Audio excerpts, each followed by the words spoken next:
Salut à tous. Après quelques semaines d'absence sur les réseaux, voici le retour des vidéos avec la toute première de l'année qui sera consacrée à qu'est-ce qu'on peut faire durant les mois d'hiver. Donc on s'entend de la période, on va dire novembre à janvier-février, hein, on est tout début février. Et on pourrait croire que le travail est au repos, que le jardin dort, hein, comme on aime bien souvent dire. On dit souvent laisser reposer la terre, alors qu'en fait c'est peut-être tout l'inverse finalement. Peut-être que la terre travaille beaucoup. Et on va voir que dès lors qu'on touche à la permaculture et qu'on vise une autonomie sur pas mal de domaines, on va se retrouver vite occupé, que ce soit au niveau de l'habitat, que ce soit au niveau des animaux, que ce soit au niveau du jardin. Et finalement, on va brosser un petit panel de choses qui peuvent être faites en donnant des exemples très concrets. Donc ici, pour démarrer, on a toute une rangée d'artichauts qui ont reçu une bonne dose de fumier, qui ont été nettoyés. J'ai enlevé toutes les feuilles un peu mortes et on va pouvoir encore un petit peu les éclaircir, je pense, pour qu'ils démarrent dans des bonnes conditions. Et surtout, j'ai prévu de planter des artichauts ailleurs, puisque les artichauts arrivent assez tôt dans la saison, aux alentours du tout début d'été, fin de printemps. Et c'est finalement une des ressources assez rares à cette période de l'année. Et en plus, du coup, si on aime les artichauts, c'est l'occasion d'en avoir en bonne quantité. La multiplication se fait en séparant les œilletons, hein. Donc c'est une multiplication, une division de touffe. Donc soit à la bêche, soit en prélevant des pieds qui sont plus petits que le pied principal. Il suffit tout simplement de les dédoubler. Il y a plein de choses à ce sujet-là sur les bouquins ou sur internet. Et on leur prévoit un autre emplacement, sachant que, attention, ça prend beaucoup de place l'artichaut, hein. On arrive facilement à 1 mètre, 1,50 m d'envergure, donc il faut prévoir suffisamment de place. Derrière moi, on voit au niveau du verger que les arbres ont reçu une bonne dose de fumier aussi. J'en ai profité également pour tailler certains arbres, j'ai pas encore tout à fait terminé, et puis en planter de nouveaux. Donc ça, c'est proportionnel au nombre d'arbres qu'on a sur la ferme, mais ça prend vite un petit peu de temps aussi. Et on peut aussi, si on veut s'initier au greffage, c'est la bonne période pour prélever les greffons, que ce soit dans la nature, sur des variétés sauvages, ou alors sur des arbres déjà plantés. Donc prélever les greffons, les mettre au frigo et les conserver jusqu'à la période qui est adéquate pour réaliser la greffe.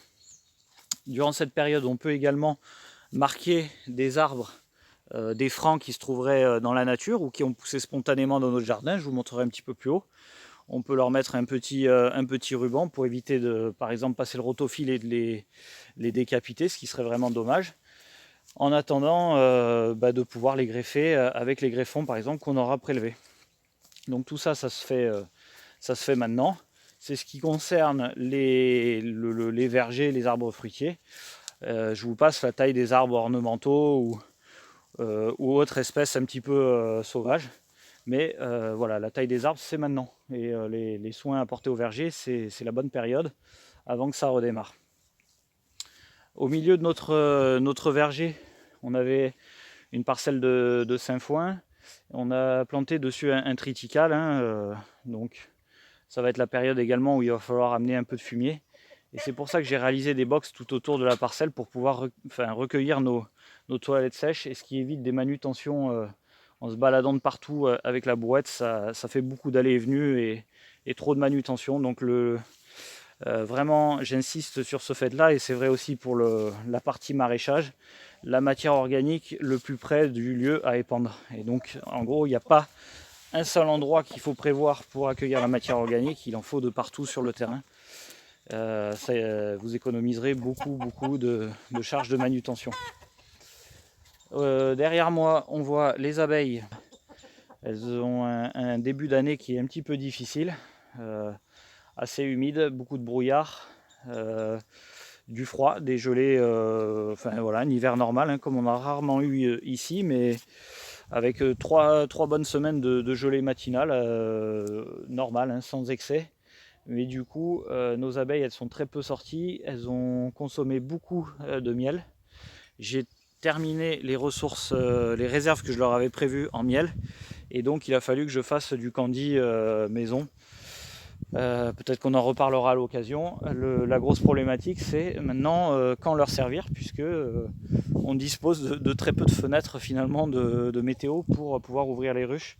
Encore une fois, aujourd'hui, je comptais le faire et on n'a pas eu d'éclaircie, donc c'est partie remise, c'est remis à demain en espérant qu'il n'y aura pas trop de casse, de rupture d'alimentation qui peut être fatale à cette période où le couvain, je vous le rappelle, il est en train de démarrer, hein, les jours rallongent, la reine a repris la ponte, et donc au plus il y a de bouches à nourrir, et au plus on tape dans les réserves.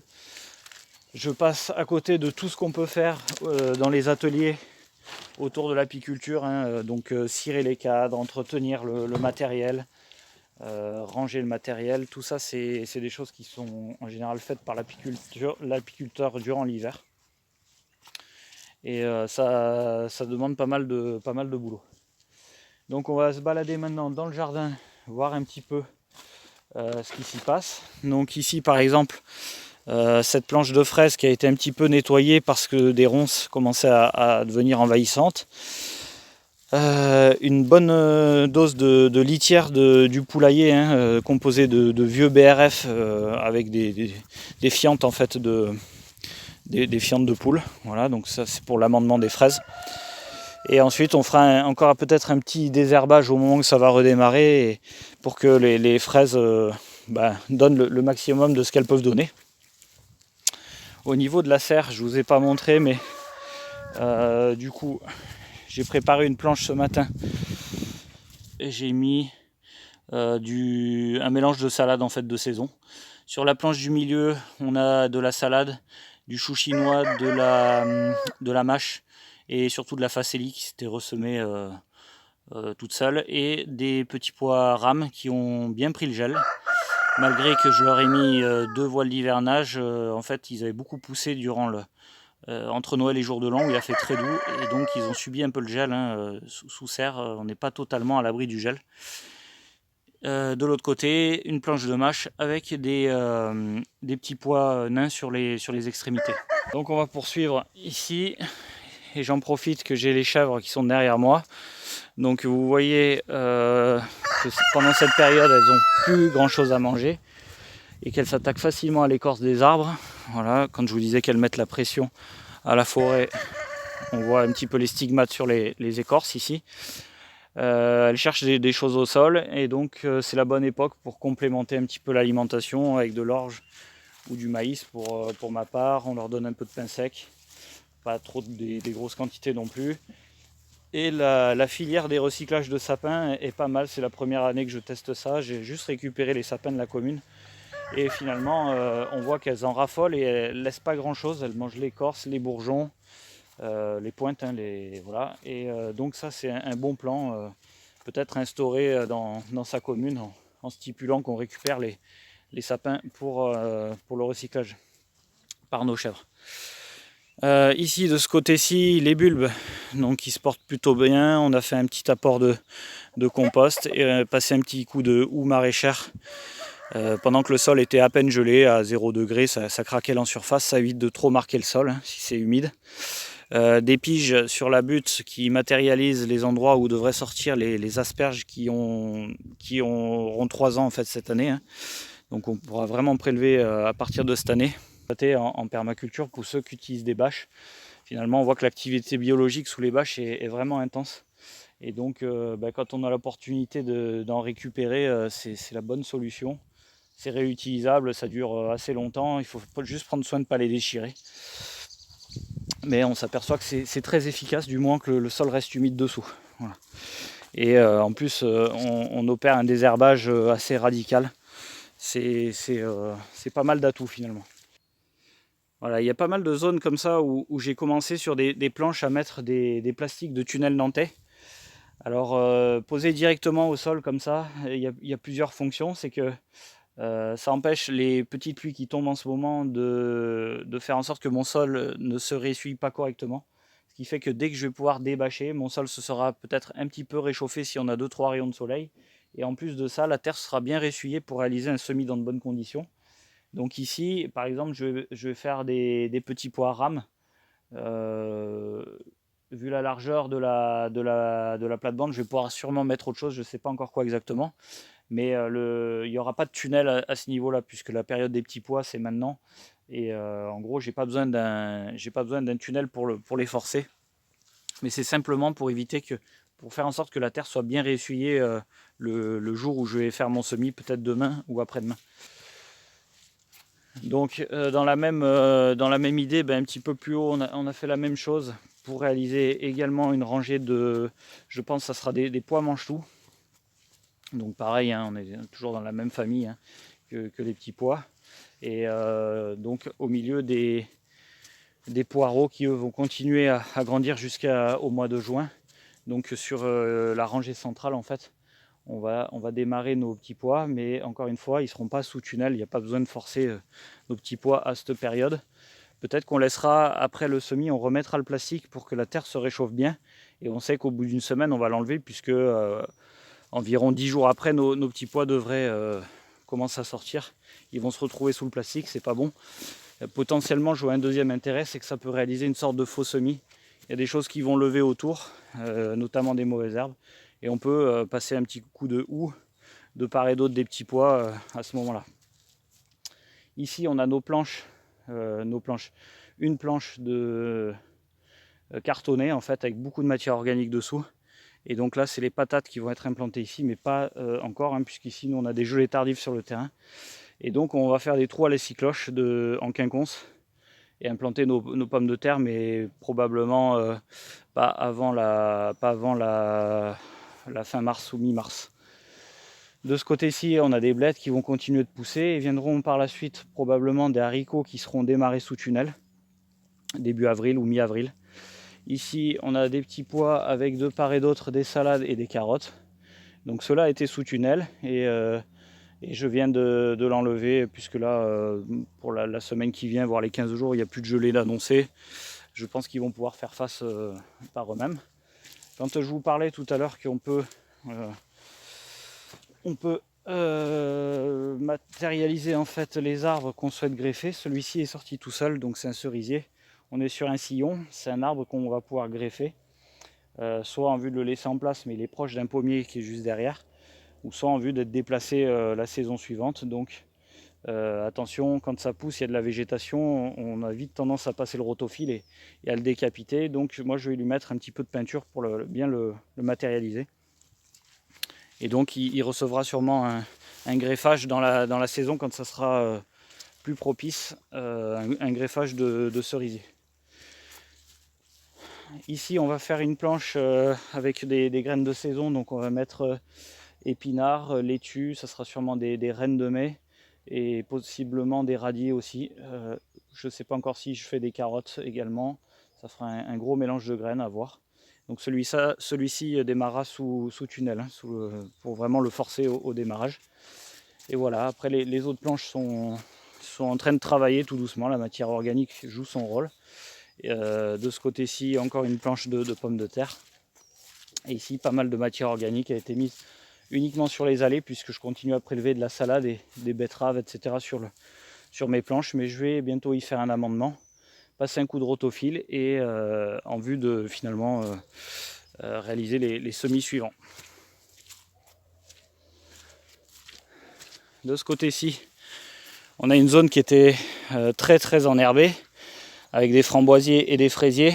Donc là, j'ai jeté du grain pour les poules. Ça fait plusieurs semaines qu'elles travaillent là-dessus, et donc à la fois elles fertilisent et à la fois elles désherbent. Vous voyez que il y a beaucoup de mousse qui était envahissante. Elles ont bien gratté tout l'ensemble, et donc on va se retrouver avec une zone qui est propre et qui va favoriser le redémarrage avec un amendement réalisé par les poules. J'ai jeté aussi un peu de fumier à la volée, ça les incite à gratter. Elles y trouvent des vers de terre. Et donc on va prélever également des framboisiers pour en déplacer quelques pieds au niveau du jardin sur une butte que j'avais réservée à cet effet. Voilà, donc on arrive au niveau de la partie habitation, remise en garde de stockage. Et donc là, la période hivernale, c'est la bonne période pour effectuer le rangement qu'on n'a pas pu faire pendant la pleine saison. C'est le bon moment pour entretenir les machines, éventuellement faire les vidanges, vider les réservoirs pour éviter le dépôt dans le carburant, faire des graissages, remplacer les pièces. Voilà, c'est plein de choses on sous-estime un petit peu toute cette partie-là, hein, sachant qu'on a des machines qui sont peut-être moins robustes qu'avant, et donc on a souvent des choses à changer.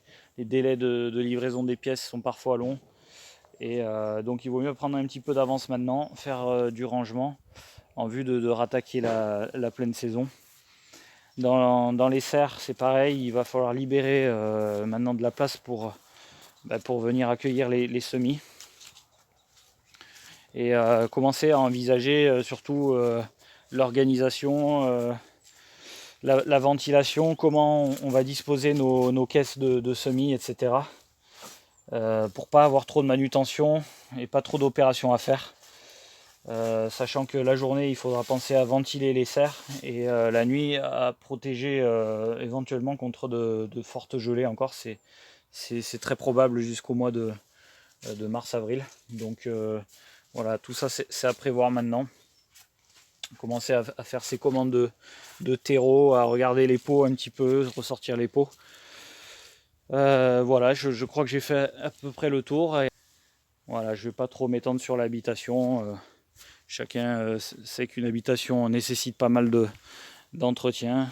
Et donc, il y a aussi toutes les tâches relatives à la maison qu'il faudra prendre en compte durant cette période hivernale.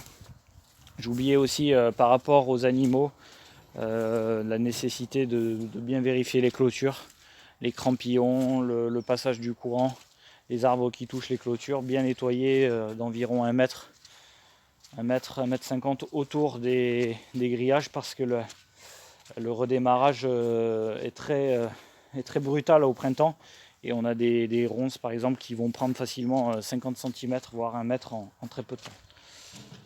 Voilà, j'ai terminé pour cette vidéo. On se retrouve très prochainement pour parler des semis.